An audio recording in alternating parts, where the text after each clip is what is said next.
গাজায় ইসরায়েলি বর্বর হামলায় নিহতদের মধ্যে বেশিরভাগই নিরীহ নারী ও শিশু। দখলদার ইসরায়েলের এমন হামলা নাড়া দিয়েছে হাজার মাইল দূরের বাংলাদেশি শিশুদেরও। তাই এর প্রতিবাদে প্রেস ক্লাবের সামনে প্ল্যাকার্ড হাতে সহমর্মিতা জানাতে আসে শিশুরা।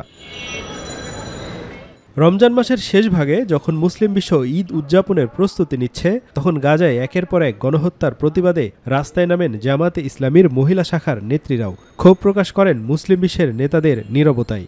তারা কি দেখে না যে ক্রমাগত প্রতিদিনই সেখানে প্রায় 12 জন শিশু প্রতিদিনই একটা দুটো পা হারাচ্ছে, নারী শিশু মৃত্যুবরণ করছে, অনেক নারীরা অ্যানেস্থেসিয়া ছাড়া এই যুদ্ধের মধ্যে শিশু জন্ম দিচ্ছে। আমরা আসলে কোরআন থেকে দূরে সরে গিয়েছি, আমাদের ঐক্যের বন্ধন শিথিল হয়ে গিয়েছে। এজন্য কিন্তু পুরো ইহুদি মাত্র কয়েকটি গোষ্ঠী আমাদের উপরে পুরো বিশ্বকে নিপীড়ন চালাচ্ছে। বিশ্ব মুসলিমের কাছে আমার প্রশ্ন, আমাদের বিবেক কি বন্ধ হয়ে গেছে? আমাদের বিবেক কি স্তব্ধ হয়ে আছে?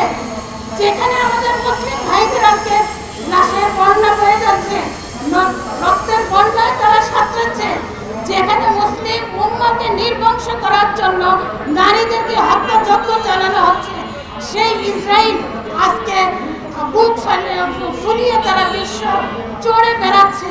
কিন্তু কেন আজকে মুসলিম উম্মাহ নীরব? মানববন্ধন থেকে ইসরায়েলের প্রধানমন্ত্রী বেনিয়ামিন নেতানিয়াহুকে কড়া শাস্তির আওতায় আনার আহ্বান জানান নেত্রীরা। এতে অংশ নেন ঢাকা মহানগরী দক্ষিণের মহিলা বিভাগের কয়েকশো কর্মী।